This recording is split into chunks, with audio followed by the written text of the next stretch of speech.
I'd like to take a moment to share with you a tough conversation that I had with a new client. It's my hope that what I shared with her is a help to you the way it was to her. She's 42 years old. She's been married 13 years. She has, with her husband, 2 boys and 1 girl. She came to me and said, Doc, we have been married for 13 years and my husband has an alcohol problem, I believe. I said, what do you say?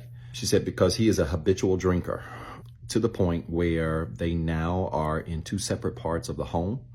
She sleeps upstairs. He sleeps downstairs in the basement. They have been doing this for a year and a half. He tells her every time he gets drunk that she should leave. She doesn't know why he's still there. He demeans her. He berates her when he gets drunk and does all of this in front of the children. I said, really? She said, yes, sir. She began to cry very hard. And I gave her a second. I said, what else does he do to you? She said, well, he just gets drunk. He curses me out. He berates me. He says that I'm not feminine. I'm not nice to him. I'm not all of these things. And he does all of this when he's drinking specifically. I said, well, how does he function when he's not drinking? She said, well, for the most part, he's okay, but he can still be incredibly mean to her, very rude to her, especially in front of the kids. And she said, that's the confusing part, because I see that he has the ability to be decent when the moment is maybe appropriate. We're at the kids' games or at their school, at a school program. But he also has the ability to be completely not decent and completely inappropriate and very rude and condescending and mean to her and very nasty with her. Thus, we haven't been intimate in that year and a half that we've been separated in the house. We have had no intimacy whatsoever. We don't sleep in the same beds, the same rooms, none of that stuff. And she said, but it really bothers me because it just seems like he can turn it on and off when he wants to. And I think he's a high functioning alcoholic. I said, interesting. I don't think he's high functioning. She said, really? I said, no. She said, what do you think he is, Doc? I said, I think he's an alcoholic. She looked confused. I laughed a little, as I tend to do sometimes with my clients. I said, do you understand what I'm getting at? She said, not really. I said, well, let me explain this to you. But before I get into that, let me just say this. Let's talk about this feminine thing real quick and you not being nice to him. I said, man, please understand. She very much came across as a very feminine woman, for whatever that means to whomever.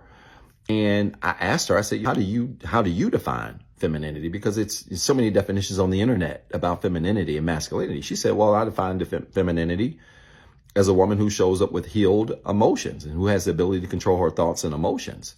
And she said all of the other stuff is what it is. But I think that's where it starts. I said, ma'am, that's a powerful definition. I said, how do you define masculinity? She said, well, he seems to be a masculine man. I said, how?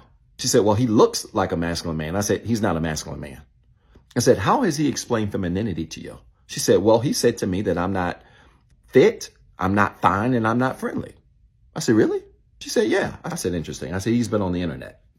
Let me say this to you about femininity. The reality is your husband's not fine, your husband's not fit, and your husband's not friendly. She said, wow. I said, I've never seen him.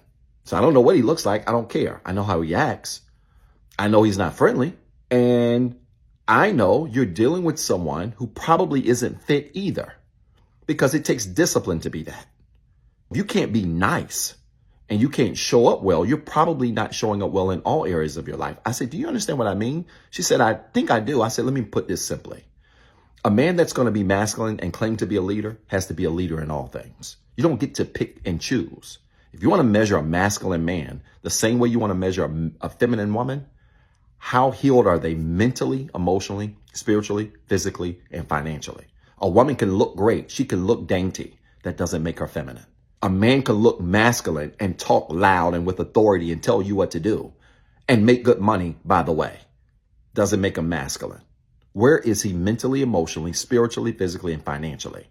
And what most men don't understand is that you can't lead in some things and not lead at all. She said, Doc, I understand that. She said, but this high functioning thing really is wearing me out. I said, do you know what high functioning means? She said, I've heard about it. He has the ability to show up the way he needs to show up in spaces that he needs to be in. I said, that's okay. Let me give you a simple definition of the word high functioning. High functioning means I can act normal with my problem. She said, yikes. She's writing this stuff down and she's tears everywhere, tissues in her hand. She says, yikes, I never had to explain that simply. I said, see all these people on the internet talking about being high functioning this and high functioning this. We need to cut it out. What that simply means is that if you can act normal with your problem, that is the epitome of dysfunction. And because he can act normal, you have normalized his dysfunction. And anytime we normalize the dysfunction of people who have the ability to act normal with their dysfunction, we have become as dysfunctional as they are. She said, Doc, can you say that again? I said, I'll put it real plain. I don't care if it's anxiety, PhD, ADHD, PTSD, ABCD, LMNOP. I don't care what it is. If a person can act normal with their dysfunction, they are dysfunctional, and we are dysfunctional by excusing it. She just burst out into tears. I said, ma'am, why are you crying so hard? She said, because I've tried to get him to get help, and this feels like the doors are just opening wide open. I said, exactly. I said, that's the other part. We also shouldn't normalize dysfunction when people have those things and they don't want to get help. I said, have you ever asked your husband if he's an alcoholic? She said, I have. I said, what's been his response? I'm not. Every now and then I like to have a drink. I said, that's common. When you normalize that, you support his dysfunction. That makes you just as dysfunctional as this high functioning person you're labeling. Ma'am, he ain't high functional. What he is, or high functioning, what he is a person who has figured out how to be normal when he wants to and how to be dysfunctional when he wants to. And when we support it, we become just as dysfunctional as they are. She just really started crying. I said, ma'am, I need you to cut it out.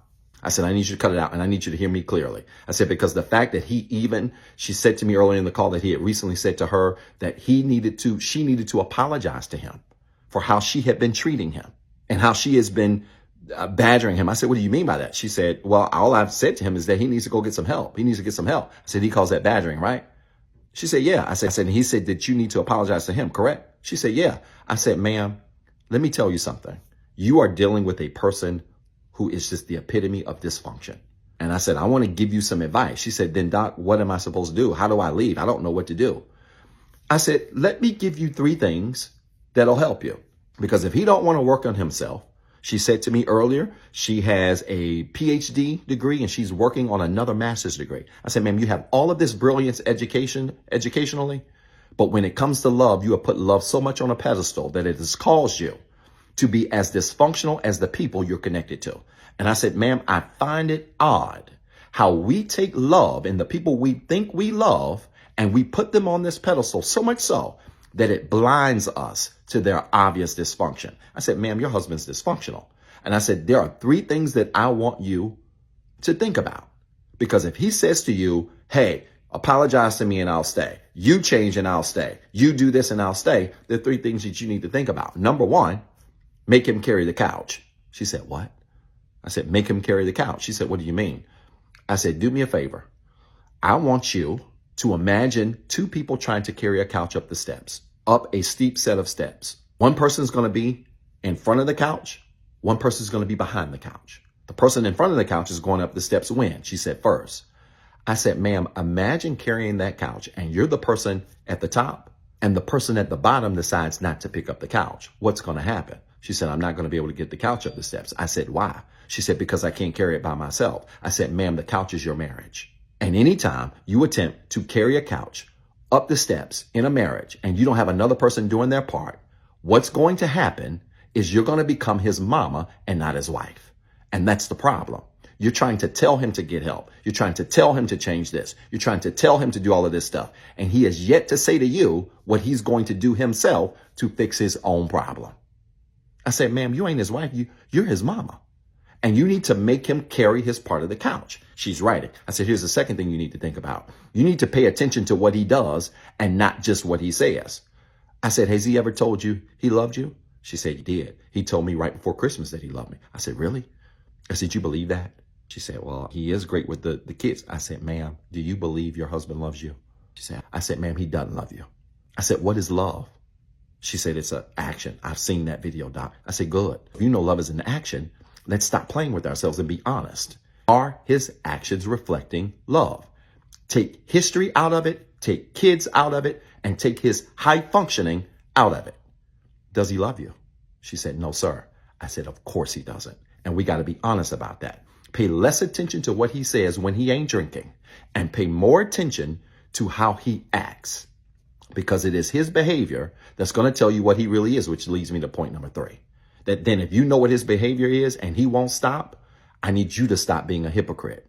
She stopped crying. I said, Doc, why are you calling me a hypocrite? I said, because you're not being honest. I said, are you operating in self-awareness? She said, what do you mean? I said, self-awareness. It's honesty about who you are, where you are, and what you are doing. Are you being honest about who he is? She said, no. I said, are you being honest about where he is? She said, no. I said, are you being honest about what he's doing? She said, no. I said, ma'am, that would make you a hypocrite.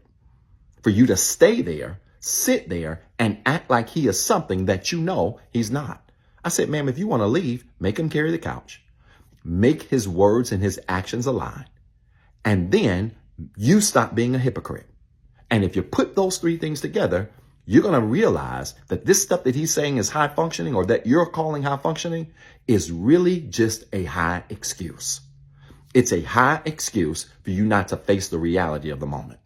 Boy, she cried a lot on this call. I'm not kidding you. Too much to the point that just as I've taken my glasses off, I took my glasses off several times. But a sweet lady, and I'm pleased to say she's moving forward. Just in a period of 3 or 4 weeks, found a new place and has talked to an attorney to move forward with getting a separation and perhaps a divorce, and made it clear to her, I am a proponent. I want people to reconcile, but you can never carry a couch in a relationship or a marriage by yourself. I hope this story made sense. If it did, type church in the comments with 3 R's. And then remember, you've got 2 jobs. 1, be better today than what you were yesterday. And 2, don't forget what I told you. What's up, everybody? This is Dr. Zeb. Listen, I've been dying to make this announcement for a very long time now, and I'm pleased to say that Inspire Nation has officially launched. Yes, we finally got a Facebook and YouTube community group where we're going to have exclusive content, exclusive shorts, exclusive discussion prompts, where we're going to engage with other people literally around the world who are on the same healing journey that we're on. I need you to go find these pages right now on Facebook and YouTube.